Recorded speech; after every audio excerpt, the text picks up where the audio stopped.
One day I'm going to remember to do that before I turn the camera on. Hello, this is Angelia, and you are listening to or watching the podcast, Why You Do What You Do. The podcast talks about human development and psychology to maybe help you figure out a little bit more about why you do what you do. And today we're going to be talking about living with adult children. Of course, we're talking about seniors, been talking about seniors for a while now. And living with adult children is sometimes something that happens as our parents age and grandparents age, and sometimes that happens. My husband lived with his mother after his father died for a while, until we got married, and she didn't want him to get married. She was happy with their arrangement. And then my middle son lived with his grandmother for a while. She was also happy with that. He was not so happy with that. She's a very overbearing, demanding person, so nobody but her was happy with these situations. And that can be a thing, too. Older people in many African, Asian, and Latin American societies can expect to live and be cared for in their children's or grandchildren's homes. Now,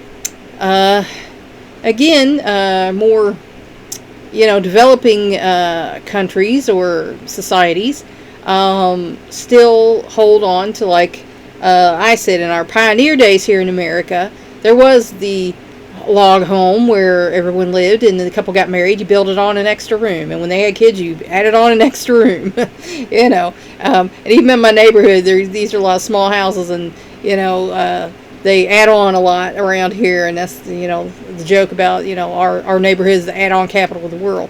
But we even thought about doing it. But this is how a lot of societies do it still. The older folks are either moved into the younger people's home, or they move into their home. That's not so much a thing here in the USA, except in, those other cultures still that are part of the USA. So, things are a little bit different. And the outlook and the societal values, if you will, can be different even in the same country. Just depends on the culture that you grew up in and what the expectations are in that culture. And all cultures are different, except for, all right, we're not going to split hairs and say, this one and this one, they're close to each other, so it's about the same. But anyway, we're not going to get crazy with that. Singapore, for example, about 9 out of 10 elderly live with their children. So that's most all of them. And like I say, here in America, not so much. But like I say, the culture, if you're expected to take care of your elder, like, Japan's now having that problem where it was expected and now not so much, and so they're waffling back and forth, trying to keep so many because they don't have so many, elder care homes, that they're trying to keep people, provide incentives to have people keep the elders at home versus, trying to put them, and they don't have enough room and enough homes for the people. So, like I say, in a lot of places, that's still the way it's done. Most older people in the United States, even those in difficult circumstances, do not wish to do so. And that is kind of a matter of pride. Here in America, people talk about coming to America and have the American dream. So, to admit that you're now too mentally or physically frail to take care of yourself is kind of a pride thing. A lot of people don't want to be an intrusion upon their kids. They don't want to admit that they need to be an intrusion upon their kids. So here in the good old USA, a lot of folks would rather have trouble living than to say, hey, I need some help. And like I say, it's a matter of pride. They are reluctant to burden their families and to give up their own freedom. Now, excuse me, my father's like that. He doesn't want to be a burden. He only lets us do what he absolutely can't, and, that sparingly. So, he doesn't, and we tell him, we're going to the store anyway. We're passing your neighborhood, and we're driving right past it. It's not a big deal. Or if we're going to a restaurant that's, me and my son were going to go to a restaurant that's like 2 blocks from his house. And we said, we're literally going to be right in your neighborhood. So it's not a big deal. But he doesn't want to feel like he's a burden. So, he is reluctant to let us do stuff for him. And I think that's a shame because, my husband actually, they're getting along. They didn't used to in the olden days, but they like each other now because they both mellowed out with age. So he likes visiting my dad. And my son, again, because he's mellowed out with age, he likes visiting him too and talking about stuff. Because he said, your dad's pretty smart. And I'm like, yeah, he is pretty smart. But a lot of people, they don't want to give up their freedom either. And that's one of his things now. He can do whatever he wants, He can get up, get in his little car, go down, get him some breakfast, go to the drugstore, to the bank, whatever he wants to do. And he doesn't have to answer to anybody. And nobody's, fussing over him and telling him, because he hates that. I ain't got in trouble over that one time. A couple times actually. But he don't like to be fussed over. And so, he values his freedom. And there are a lot of folks like that who they want their freedom. They don't want to have to answer to anybody. If they want to sleep in till noon and get up and have lunch for breakfast, then that's what they want to do. So, that is something that here in the good old USA, a lot of folks run into. The older folks, they don't want to give up their freedom. They like it the way they like it. It can be inconvenient to absorb an extra person into a household. And that's true, with a lot of folks. Like here in my house, we have a 2-bedroom house. My husband and I have a bedroom, and my oldest son who lives with us has a bedroom. So we're full up. There's no room to put anybody else in the household. If anybody was to come here, they'd have to sleep in a recliner or on the couch, and both of those are kind of old, and it's not going to be that comfortable for them. So for a lot of people who are, middle and lower income, putting another person in the house is just not doable, so, in a lot of homes, there's just not the room to add another person. And everyone's privacy, and that's a issue right there. Years ago, my husband and I, we lived with his parents while we were buying a house for 6 months because we had to move out of our apartment. And we were doing the paperwork and everything on the house. It took 6 months. It was terrible, horrible. They lost our paperwork, a couple of times. It was just awful. But anyway, we had no privacy. He had a bedroom downstairs. There was a door. But his mother did not respect his privacy. She did not treat him like an adult. He was still a child to her. So we would be laying in there in the bed, and she just walked right in the door, right into the room, and we would joke each other, well, now we feel like we can't even do anything. We're going to have to rent a hotel to be, with each other because we have no privacy. And I mean, I would try, locking the bathroom door, and people would come and be jiggling it. Why is this door locked? It's like, because somebody's in here. And, clearly if the door's shut, I wouldn't, I would knock on the door first. I wouldn't just try to open the door, but that's what they did. And then I would be getting dressed, in the morning. And he had a brother who was living there. He was between jobs. And he would be coming down.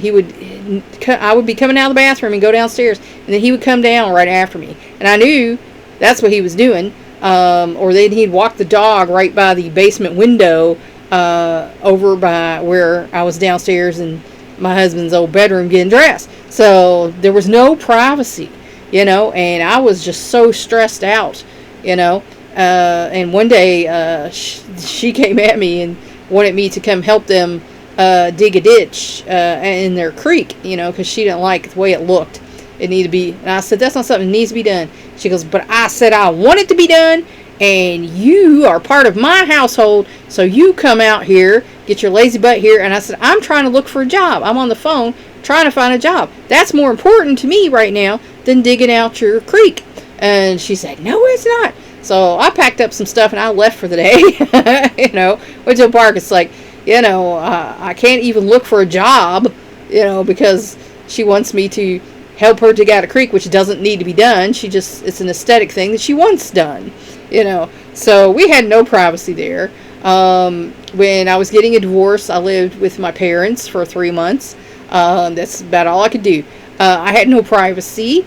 I was downstairs getting dressed with the bedroom door closed one day. I don't think there was a lock on that door at that point in time. And my father just walks right into the room, and I'm like, Dad, I'm getting there. This is my house. I can walk. I said, no, not while I'm getting dressed. You can't. That's perverted. Get out. And he admitted it might have been the wrong time, but he wondered why the door was closed. And I'm like, what's wrong with these folks? If a door is closed, that means someone in there wants some privacy. You don't open the door. You don't jiggle the handle and say, why is this door locked? But anyway, so yeah, privacy can be an issue. I know that firsthand. But my husband's grandmother lived with his parents for a little while. And that was an issue that his parents felt, that they had no privacy, that she'd wander around and come to the bedroom at night and ask them if they heard a noise or what was that, and I heard a noise, and they would be like, it's nothing, it's the house settling, and go back to bed, Mama. But so a lot of folks feel like the privacy issue is a big issue. So a lot of folks don't want the older person, in their home for that issue, and they don't want to move into the older folks' home for that issue. And some people say that's just, selfish or silly or whatever. But, it did take a toll on me and my husband's relationship, because we were not able to spend any meaningful time together because, she monopolized all his time. And, tried to do the same for me. When I resisted her, she would get mad at me and say I wasn't a good daughter-in-law. But that's funny the way things go around, because now I'm the one who brings her stuff, and is doing stuff for her and, helping take care of her, while the other daughter-in-law she now hates, and doesn't want anything to do with her. So, life is funny. But, yeah, a lot of folks think the privacy issue is a big enough issue to where they don't want to do it. And relationships, like I said, it took a toll on our relationship. We bought a house together, finally got out of there, but a lot of damage had already been done, to where, we weren't close as we used to be when we first got married. She had driven a wedge between us, and he allowed her to do it. So, he's not innocent, and she can only do it if he allowed her to do it. Remember that, ladies. And so, yeah, relationships can suffer. So that's something to take into account when you're thinking about moving in, or, moving the older folks in. The elderly parent may feel useless, and they might. I know I had a grandma, and my uncle had moved from another state to live with her, and she just couldn't do stuff the way she used to, and she felt kind of useless. And one day she had decided she was going to put some stuff into the stove, or take something out maybe. But anyway, she fell, and he was like, why did you try to do that on yourself? She goes, well, I don't want to feel so useless. You all do everything for me, and I just feel useless. But eventually, she had advancing dementia, and eventually she just accepted that everyone did everything, for her. But that can be a thing for people. They might feel like, everyone's doing stuff for me. I can't do stuff like I used to. And I used to be able to do this, that, and the other thing, and now I can't. So they might just feel like I'm useless.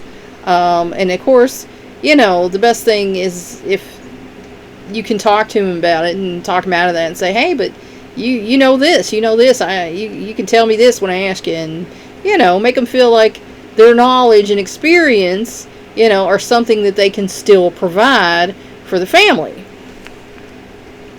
They might be bored. If they come from a home, like my dad sits around and there's certain TV shows he likes, certain movies he likes to watch. If he came to my house, we don't like the same TV. We don't watch the same kind of movies he does. So he would probably be bored pretty quick. And we play different games. My son plays different games than him and his brother used to play. And so, he would probably get bored of our lifestyle because it's not what he likes. So that's something also to consider. They have their own day, their own lifestyle that they like. And if you take them out of that, then, that's going to be a problem for them.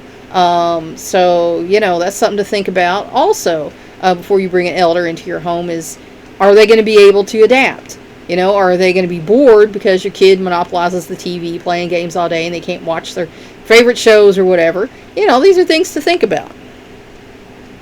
And isolated from their friends. If they are in one neighborhood, my dad knows some of his neighbors. He used to know more of them, but, neighborhoods grow and change and younger folks move in. And so there are some neighbors that he still knows, but, there's another neighbor that's kind of said some stuff to him and he's like, huh. But, that happens to all of us at one point or another. But if they have friends in their area and then they move away from their area, they're now isolated from their friends. They can only talk to them on the phone, and that can be, isolating too, is that you have people that you talk to on a regular basis and then suddenly you don't, so that's also something to think about, is if they're happy where they are, and they have friends. Like I said, there's the 55 and over communities, one down here and one by where my dad lives. More of them are in the community coming up. But, that's something to think about, is that, you don't want to take away someone from their friends, if they have friends in the area. So if the adult child, the adult child is married and parent and spouse do not get along well, or caregiving duties become too burdensome, the marriage may be threatened. And again, like I said, I've had experience with that. I did not get along with my mother-in-law at all. When I first met her, I said, she is the most selfish, immature person I've ever met in my life. And then I started studying psychology, and the words narcissistic sociopath started to stand out as something that may be a thing. So, we did not get along at all, because I felt like, people are supposed to be good, thoughtful, loving, decent people. But she was I'm getting mine at all costs. I don't care what anyone else thinks about it, and I don't care who I got to use to get it done. That was her philosophy. So we clashed pretty hard because I didn't believe people should be that way. And I've seen my mom, my dad's mom, have a few little discussions about some things. And my mom's mom and my dad have had a few little discussions once or twice that I saw. So, that happens. Especially if the families are very different. Like if you're raised this way and then you suddenly come across people who are raised this way and it's very different from what you were raised as, you're going to feel like, your way is probably the right way and their way is not so good. And again, unless they're willing to talk a lot and talk it out and figure, some common ground, then it's probably not going to work out so well. Because, people are stubborn sometimes, and they think, their way is the right way, and there's usually common ground that can be found if you have a discussion. So, folks getting along can be a problem. And again, caregiving duties. My mother-in-law, her mother was there. Her mother had, dementia, and she was following around. She was following around constantly, wanting her to do this, that, or other, and asking her questions and stuff.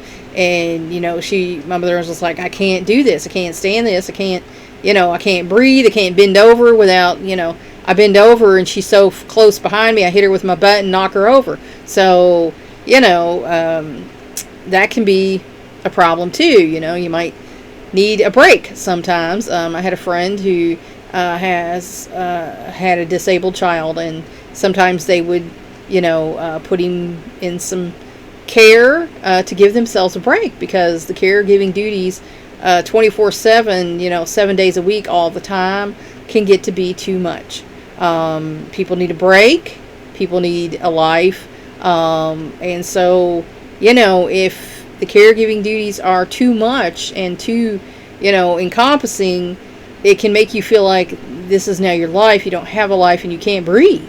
So that's something to think about before you bring a person into your home or go to theirs. That of course can threaten a marriage. If you're married and you don't get along with the, in-law, whichever in-law it is, and then your spouse wants to move them into your home, but then you have to do all the caregiving for this person, while they're at work or whatever, that's going to be, a thorn in the side there, because number one, you already don't care for this person. Number two, you have the lion's share of duties to care for this person. So, that can be a marriage breaker right there. So that's something to think about too, as if, the folks can get along, if it's going to work out. So that's something to think about before you bring folks in or you go there. Despite these concerns, many older Americans with advancing age do live with adult children. So there are people who do it. There are people who can make it work. I know people who made it work. But I also know people who it was disastrous and definitely didn't work, and they had to make other arrangements. So again, you got to think about each unique situation. Everybody's different. Is everybody going to get along? Is this going to be doable? So again, stuff to think about before you make any big decisions like that. The success of such an arrangement depends largely on the quality of the relationship that has existed in the past and on the ability of both generations to communicate fully and frankly. And that can be a problem, because I know up to probably in my 40s, there was no real communication between me and my parents. They were good at telling me what to do, but they weren't good at listening to me.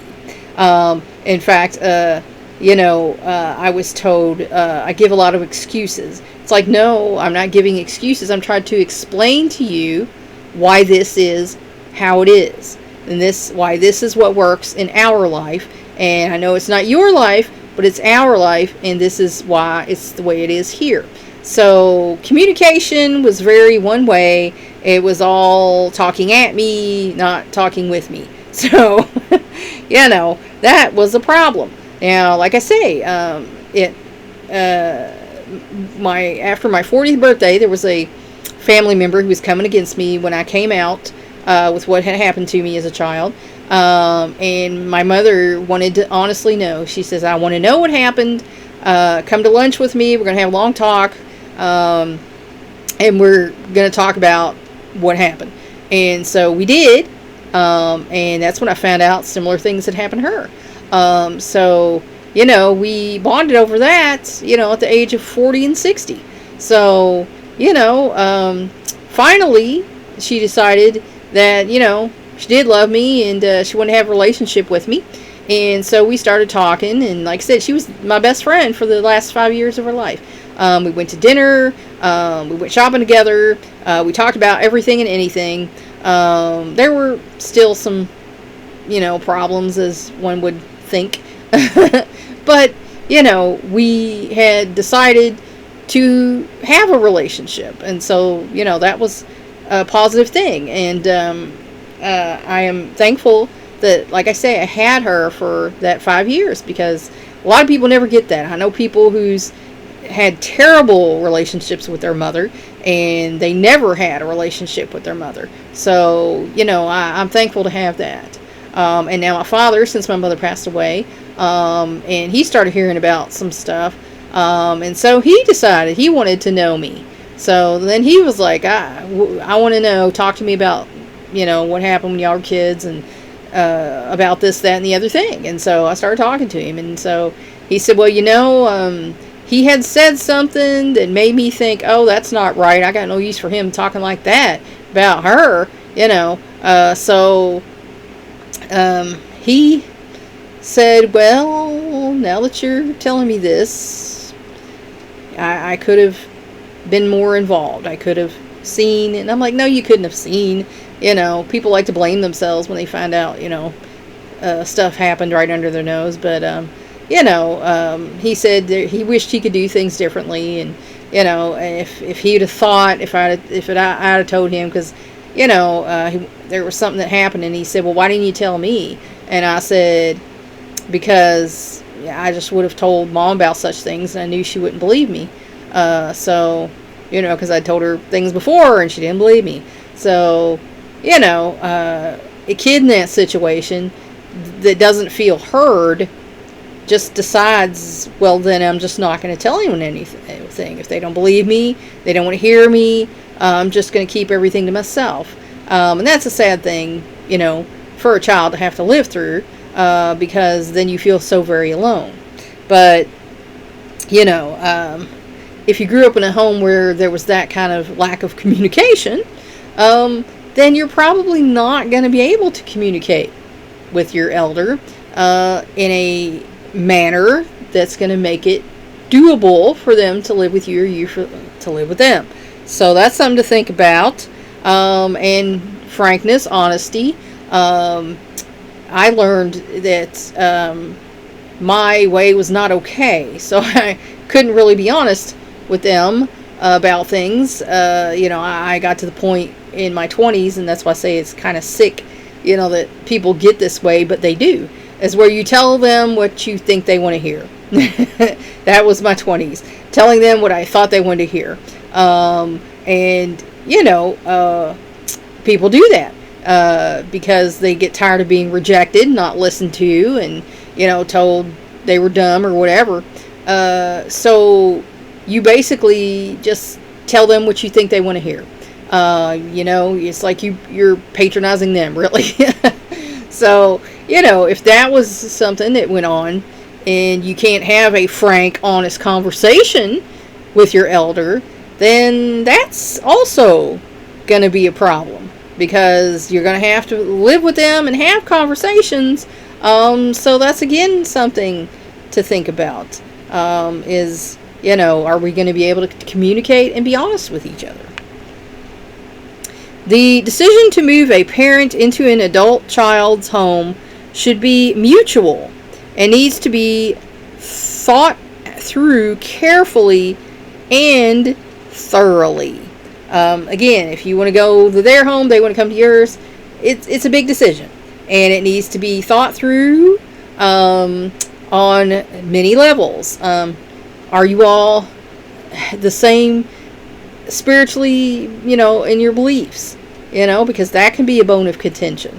Because there's sometimes marriages where one's one religion, one's another. And is this other person going to be able to, flow with the other person's belief system? Again, mentally, are you compatible? Is the person, ignorant, unthoughtful?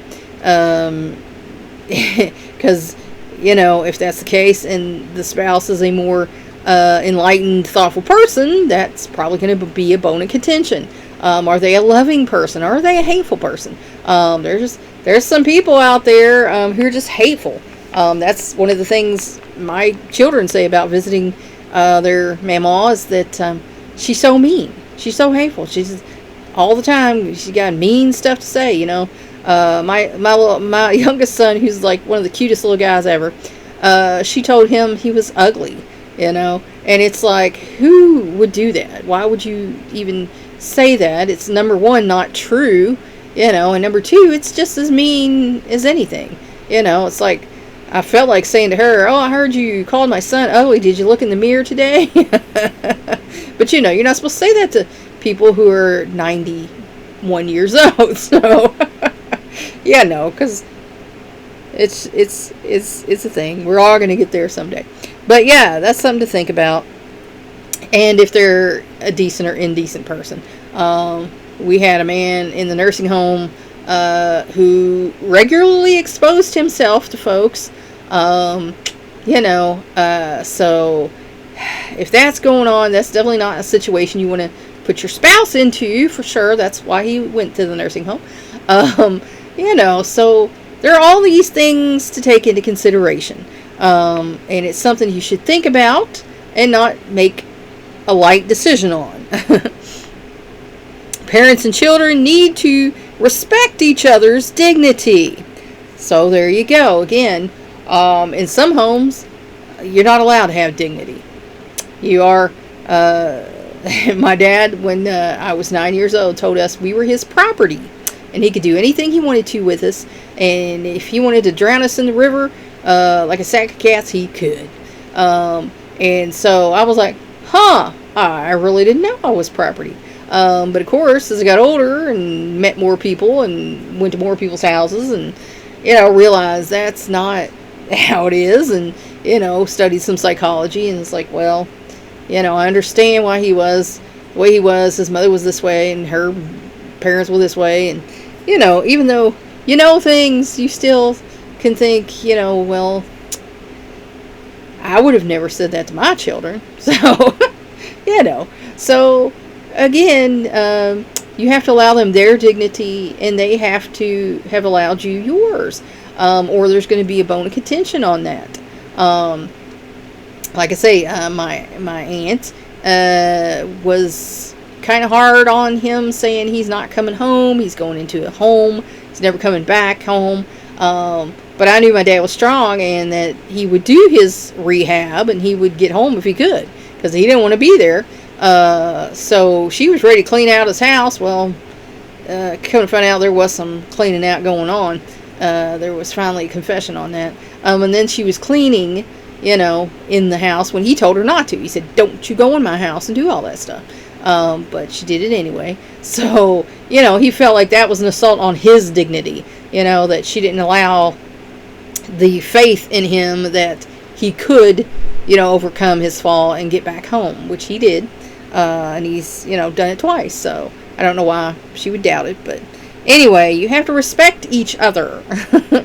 And autonomy, again, your older folks should be allowed to do what they can. And they should be able to allow the younger folks to do what they want to do. So there has to be, like I said, some respect there. And accept their differences. Again, everybody's different. Everybody's going to have differences. Ain't no two people, not even twins in the world, who are exactly the same. So, you have to be able to accept other people's differences, respect them, talk through them, and come to terms with the fact that, not everybody's you. Not everybody lived your life, and that's why they are not you.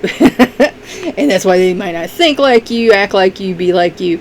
Everyone has their own each unique life, and their own each unique experiences, their own DNA pattern that made them who they were biologically. The nature and nurture thing all comes together, and all of your experiences to make you who you are. So, no two people are the same, and you're going to have differences with people. But it's important that you can be able to talk it out and, realize that you have more in common than you have different. Because if you can't do that, then you're going to have a lot of problems in life. And so, living with adult children is a big decision. on whether that should be a thing or shouldn't be a thing. And you got to weigh it all out and decide. Is this going to work? Is this not going to work?